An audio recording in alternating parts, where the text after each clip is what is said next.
Welcome to Thailand. Now, when I was a young man 40 years ago, the country was very, very poor, with lots and lots and lots of people living in poverty. We decided to do something about it.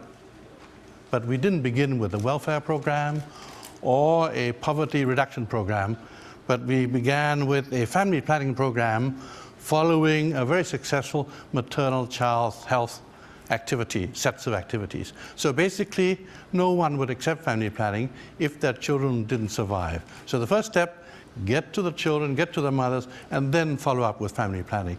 Not just child mortality alone, you need also family planning. Now let me take you back as to why we needed to do it. In my country, that was the case in 1974. 7 children per family, tremendous growth at 3.3%. There was just no future. We needed to reduce the population growth rate. So we said, let's do it. The women said, we agree, we'll use pills, but we needed doctors to prescribe the pills. And we had very, very few doctors. So we didn't take no as an answer, we took no as a question. So we went to the nurses and the midwives, who were also women, and did a fantastic job at explaining how to use the pill. That was wonderful, but it covered only 20% of the country. What do we do for the other 80%? Leave them alone and say, well, they're not medical personnel? No, we decided to do a bit more. So we went to the ordinary people that you saw. Actually, below that yellow sign, I wish they hadn't wiped that, because there was Coca-Cola there. We were so much bigger than Coca-Cola in those days. And no difference. The people they chose were the people we chose. They're well known in the community. They knew that customers were always right, and they were terrific. And they practiced their family planning themselves. So they could supply pills and condoms throughout the country, in every village of the country. So there we are. We went to the people who were seen as the cause of the problem to be the solution. So wherever there were people, and you can see most of the women, selling things, here's the floating market, selling bananas and crabs and also contraceptives. Wherever you find people, you will find contraceptives in Thailand. And then we decided, why not get to religion? Because in the Philippines, the Catholic Church was pretty strong, and Thai people were Buddhists. So we went to them and they said, look, could you help us? So I'm there, the one in blue, not the yellow, holding a bowl of holy water for the monk to sprinkle holy water on pills and condoms for the sanctity of the family. And this picture was sent throughout the country. So some of the monks in the villages were doing the same thing themselves. And the women were saying, no wonder we have no side effects. It's been blessed. That was their perception. And then we went to teachers. You need everybody to be involved in trying to provide whatever it is that makes humanity a better place. So we went to the teachers. Over 250,000 were told about family planning with new alphabet: A, V for birth, C for condom, I for IUD, V for vasectomy. And then we had a snakes and ladders game where you throw dice. If you land on anything pro-family planning, you move ahead. Like, mother takes the pill every night. Good, very good mother, move ahead. Uncle buys condom. Very good uncle, move ahead. Uncle gets drunk, doesn't use condom. Come back, start again. Again, education plus entertainment. And the kids were doing it in schools too. We had relay races with condoms. We had children's condom blowing championship. And before long, the condom was known as the girl's best friend. In Thailand, for poor people, diamonds don't make it. So the condom is the girl's best friend. We introduced our first microcredit program in 1975, and the women who organized it said, we only want to lend to women who practice family planning. If you're pregnant, take care of your pregnancy. If you're not pregnant, you can take a loan out from us. And that was run by them, and after 35, 36 years, it's still going on. It's part of the Village Development Bank. It's not a real bank, but it's a fund, microcredit, and we didn't need a big organization to run it. It was run by the villages themselves, and you've probably hardly seen a Thai man there. It's always women, women, women, women. And then we thought we'd help America, because America's been helping everyone, whether they want help or not.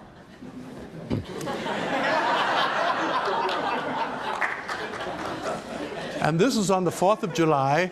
We decided to provide vasectomy to all men, but in particular American men to the front of the queue. Right opposite the ambassador's residence during his vin d'honneur, and the hotel gave us the ballroom for it, very appropriate room.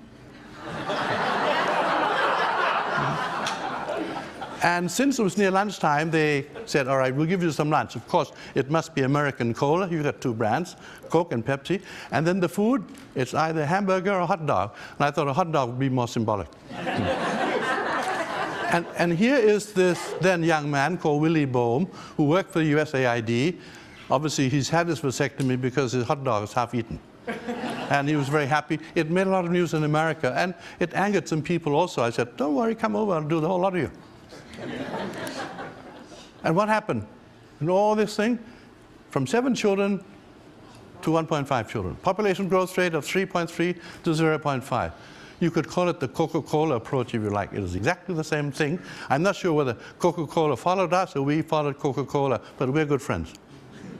And so that's the case of everyone joining in. We didn't have a strong government. We didn't have lots of doctors, but it's everybody's job who can change attitude and behavior. Then AIDS came along and hit Thailand, and we had to stop doing a lot of good things to fight AIDS. But unfortunately, the government was in denial, denial, denial. So our work wasn't effective. So I thought, well, if you can't go to the government, go to the military. So I went to the military and asked to borrow 300 radio stations. They have more than the government, and they got more guns than the government. So I asked them, could they help us in our fight against HIV? And after I gave them statistics, they said, yes, okay, you can use all the radio stations, television stations, and that's when we went on to the airwaves. And then we had a new prime minister soon after that, and he said, Michai, could you come and join? He asked me in because he liked my wife a lot, so I said, okay. He became the chairman of the National AIDS Committee and increased the budget 50-fold. Every ministry, even judges, had to be involved in AIDS education. Everyone. And we said the public, institutions, religious institutions, schools, everyone was involved. And here, every media person had to be trained for HIV. And we gave every station half a minute extra for advertising to earn more money. So they were happy with that.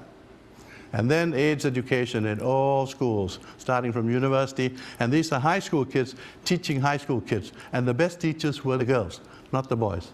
And they were terrific. And these girls who go around teaching about safe sex and HIV were known as Mother Teresa.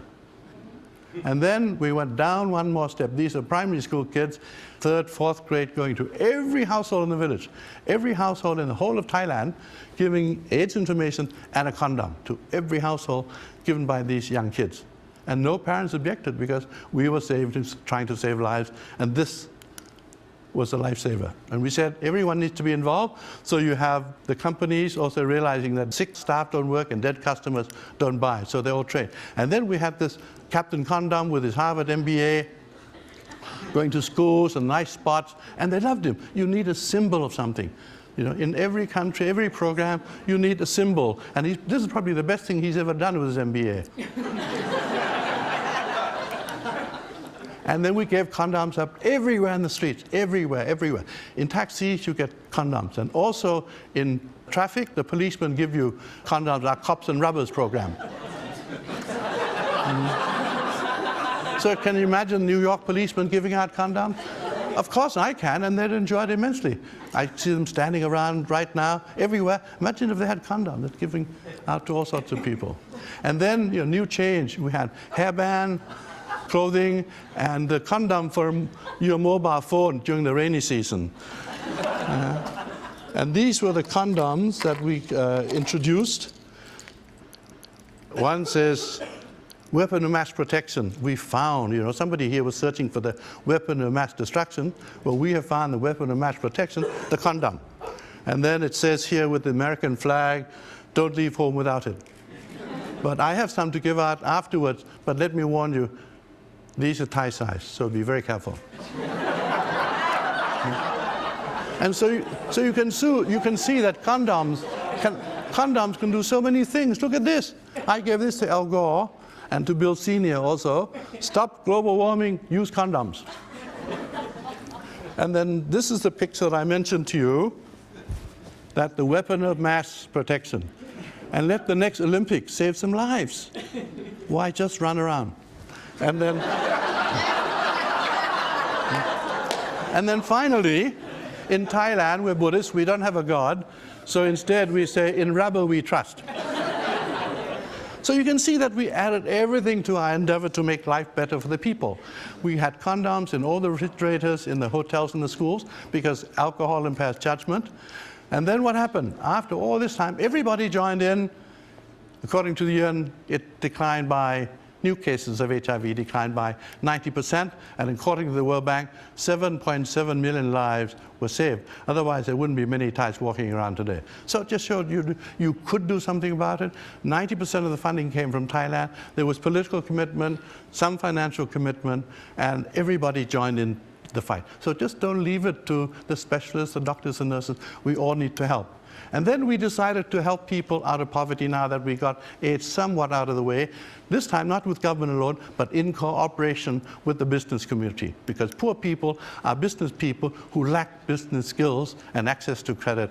Those are the things to be provided by the business community. We're trying to turn them into barefoot entrepreneurs, little business people. The only way out of poverty is through business enterprise. So that was done. So the money goes from the company into the village via tree planting. So it's not a free gift.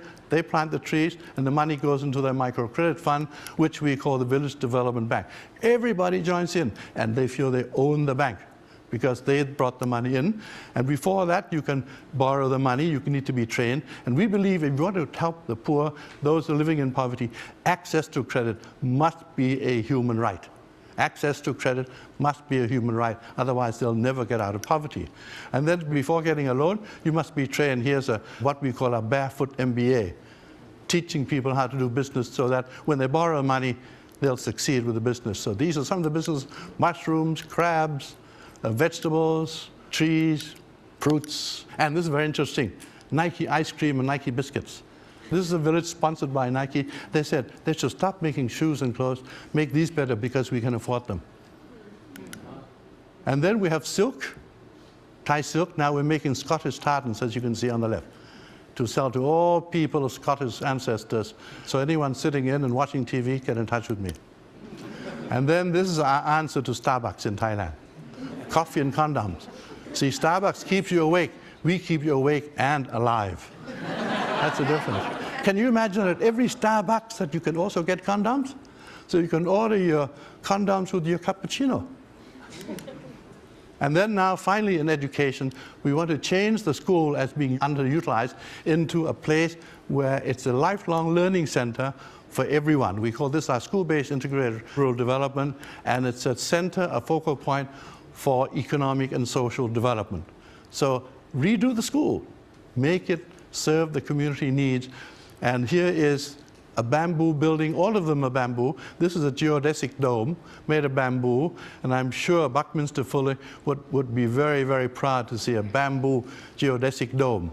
And we use vegetables around the school ground, so they raise their own vegetables. And then finally, I firmly believe if we want the MDGs to work, the Millennium Development Goals, we need to add family planning to it. Of course, child mortality first, and then family planning. Everyone needs family planning service. It's underutilized. So we have now found the weapon of mass protection, and we also ask the next Olympics to be involved in saving lives. And then finally, that is our network, and these are our Thai tulips. Thank you very much indeed.